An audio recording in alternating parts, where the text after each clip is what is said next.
नमस्कार साथियों।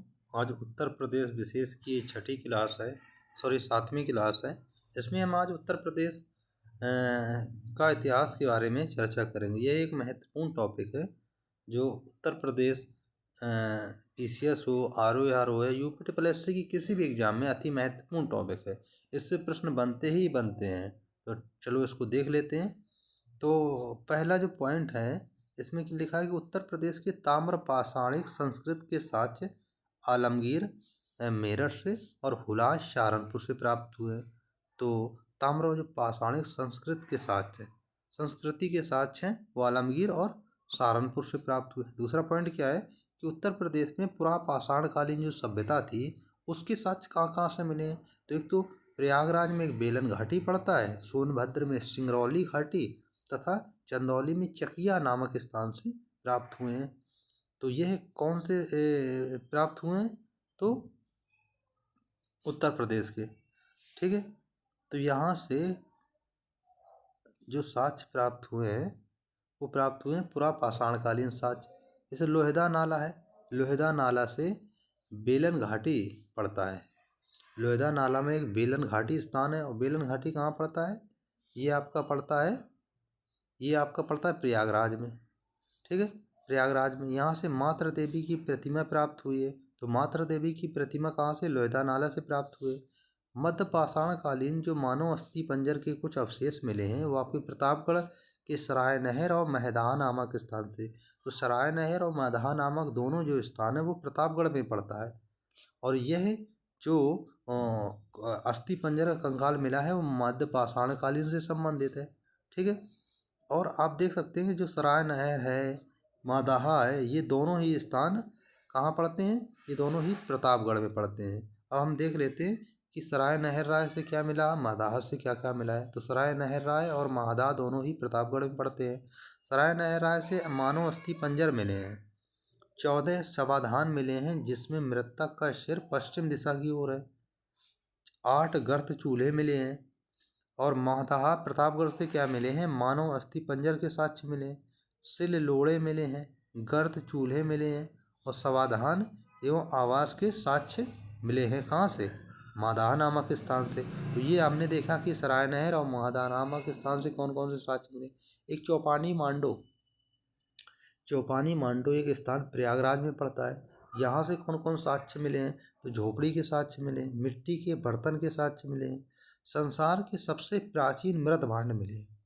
तो ये इंपॉर्टेंट पॉइंट है आपका कि संसार के सबसे प्राचीन मृत भांड कहाँ से मिले हैं? वो मिले चौपानी मांडो प्रयागराज से। तो आपको ये चीज़ याद रखनी कि चौपानी मांडो से संसार के सबसे प्राचीन साक्ष्य मिले हैं, ठीक है। दमदमा ये आपका प्रतापगढ़ में पड़ता है। यहाँ से 41 शवाधान के साक्ष्य मिले हैं और हड्डी एवं सींग के साक्ष्य मिले, आभूषण कुछ मिले, कुछ गर्त चूल्हे। इतना ज़्यादा इंपॉर्टेंट नहीं, लेकिन आप दमदमा याद रखिए कि दमदमा किस स्थान पर पड़ता है? तो प्रतापगढ़ में पड़ता है। और एक चीज़ ये याद रखिए कि संसार के सबसे प्राचीन मृत भांड कौन से? वो है चौपानी मांडो प्रयागराज में मिले हैं, ठीक है। तो आपको ये याद रखना है। और अगर हम देखें कि नवीनतम खोजों के आधार पर देखें तो कृषि के साक्ष्य कहाँ पर मिले? अभी नवीनतम जो हाल ही में जो खोज हुई है तो लहुरा देव में मिली है। इससे पहले जब लहुरा देव की खोज नहीं हुई थी तो हम कोल्डी हवा लगाते थे। तो अभी वर्तमान में देखा जाए तो सबसे प्राचीनतम जो कृषि के साक्ष्य मिले हैं वो लहुरा देव से मिले हैं, जो संत कबीर नगर में पड़ता है। तो ये प्राचीनतम कृषि के साक्ष्य हैं भारतीय उपमहाद्वीप में। अगर भारतीय उपमहाद्वीप की बात करें वहाँ पे तो ये सबसे नवीनतम। अगर लहुरा देव ऑप्शन में नहीं है तब आप कोल्डी हवा प्रयागराज लगाइए, बेलन नदी के तट पर है। चावल के प्राचीनतम साक्ष्य यहाँ से मिले हैं, ठीक है। एक आलमगीर नामक स्थान पड़ता है। आलमगीर कहाँ पर है? मेरठ में। ये मिलान करने के लिए आता है कि आलमगीर कहाँ पड़ता है, कोल्डी हवा कहाँ पड़ता है, लहुरा देव कहाँ पड़ता है। तो लहुरा देव कहाँ है? संत कबीर नगर में है।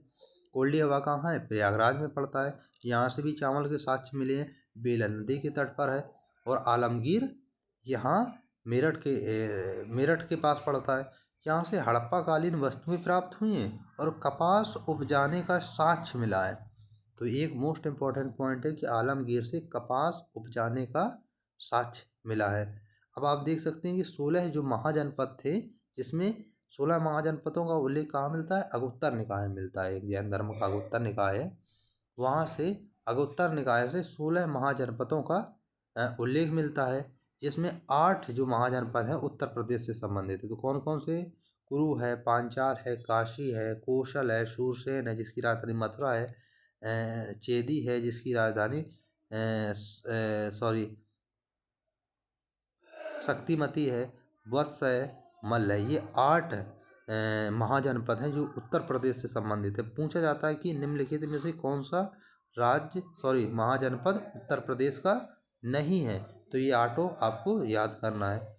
एक अतरंजी खेड़ा स्थान है। अतरंजी खेड़ा कहाँ पर मिलता है? कासगंज में पड़ता है। ये उत्तर वैदिक काल का समय था।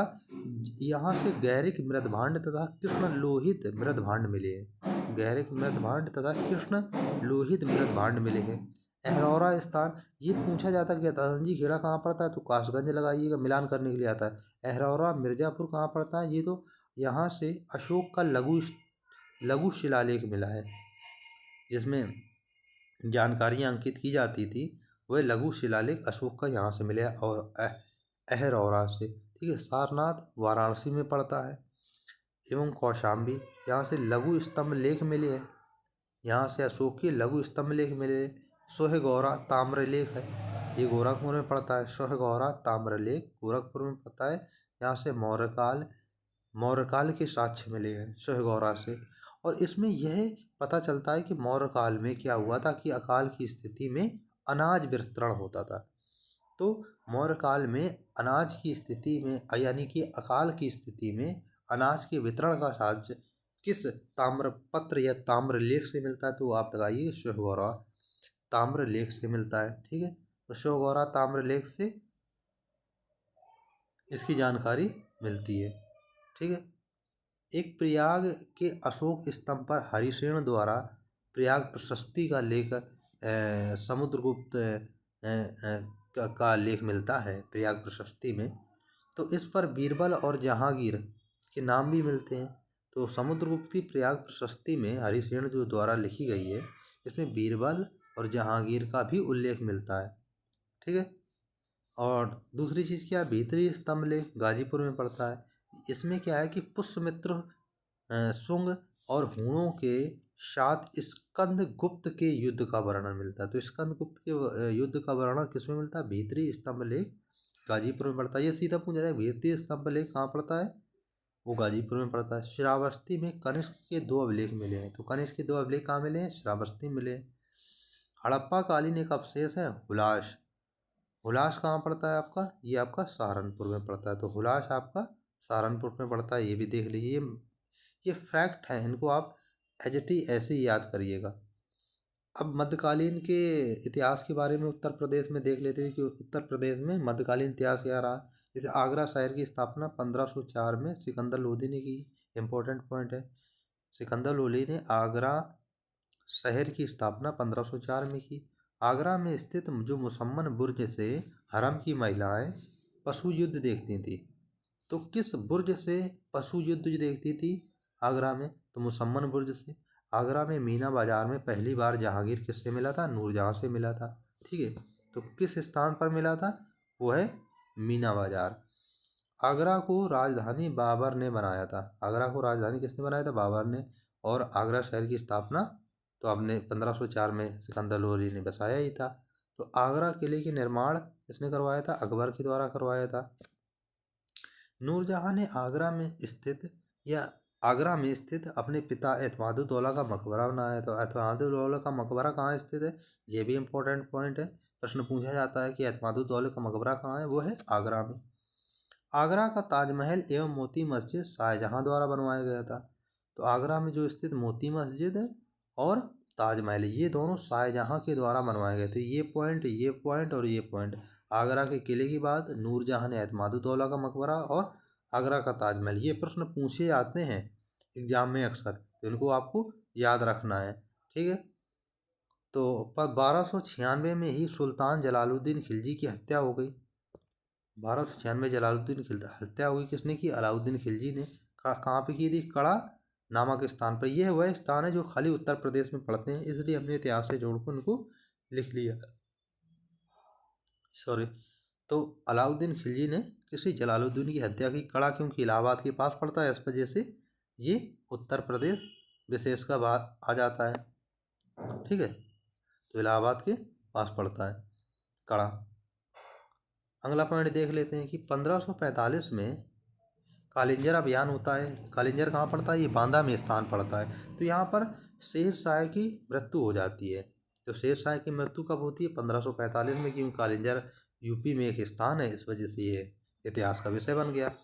अकबर के नौरत्नों में एक बीरबल थे जो कालपी से संबंधित थे, और बीरबल का यहाँ पर रंगमहल और मुगल कालीन टकसाल के अवशेष मिले हैं। तो कालपी से रंगमहल मिला है और मुगल कालीन टकसाल मिले हैं। ठीक है। फिरोज शाह तुगलक ने 1358 में अपने बड़े भाई जौना खां, यानी जौना खां मोहम्मद बिन तुगलक को कहते थे। मोहम्मद बिन तुगलक, जब इतिहास पढ़ेंगे तो मोहम्मद बिन तुगलक का जो कार्यकाल है ना, शासकों में सबसे ज़्यादा शासक, सबसे पढ़ा लिखा अगर दिल्ली सल्तनत में शासक था तो मोहम्मद बिन तुगलक था। इसकी जितनी भी योजनाएं थी, चाहे वो खुरासान अभियान हो, कराचिल अभियान हो, सभी असफल रही। तो मोहम्मद बिन तुगलक की जितनी भी योजनाएं थीं सभी असफल रहीं। ठीक है। तो मोहम्मद बिन तुगलक यानी कि जौना खां की याद में जौनपुर की स्थापना की थी। जौनपुर में ही अटाला देवी का मस्जिद है। ये प्रश्न 2024 RO में पूछा गया था। सर की सल्तनत के दौरान जौनपुर को सिराज हिंद, तो जौनपुर को सिराज हिंद कहा जाता है। ये भी प्रश्न पूछा जाता है कि सिराज ए हिंद किसको कहा जाता, तो जौनपुर कहा जाता। 1613 ईस्वी में ओरछा शासक वीर सिंह बुंदेला ने किसकी झांसी की स्थापना की। तो झांसी की स्थापना किसने की? वीर सिंह बुंदेला के द्वारा की गई। 1765 में अंग्रेजों क्लाइव एवं मुगल शासक अलाउद्दीन शाह आलम, मुगल शासक कौन थे? शाह आलम द्वितीय के बीच इलाहाबाद की संधि हुई। इलाहाबाद की संधि 1765 में हुई। मिलान करने के लिए कभी कभी प्रश्न आ जाते हैं कि इलाहाबाद की संधि कब हुई, तो आप 1765 याद रखिए। ठीक है, तो 1765 में इलाहाबाद की संधि हुई।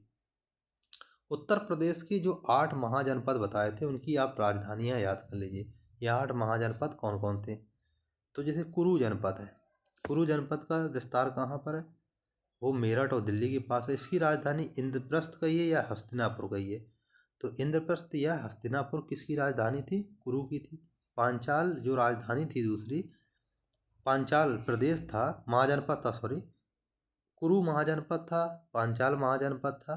तो पांचाल महाजनपद का विस्तार बदायूं, बरेली, फर्रुखाबाद था। पांचाल की राजधानी अहिछत्र या काम्पिल्य थी।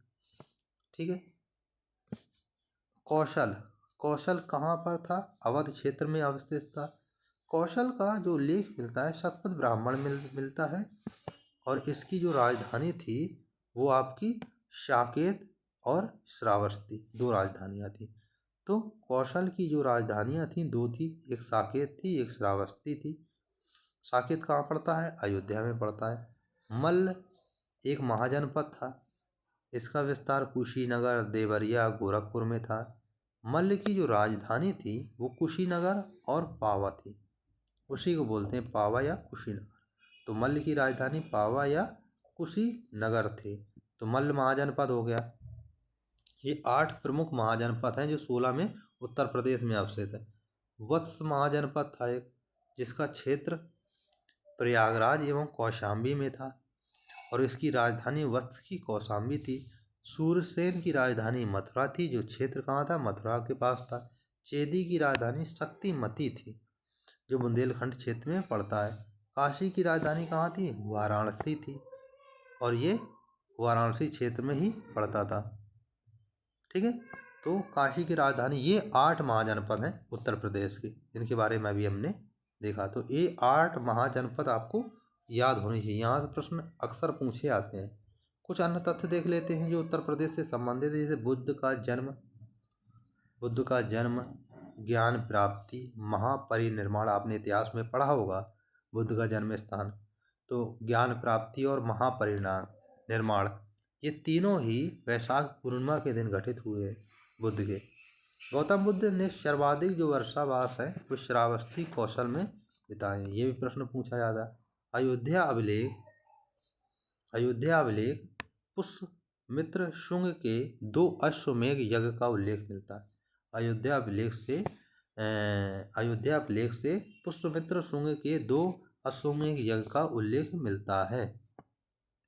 अतरंजी खेड़ा एक स्थान है, यहाँ से क्या मिलता है कि शुंगों, कुषाणों और गुप्त शासकों के संबंध में अवशेष मिलते हैं।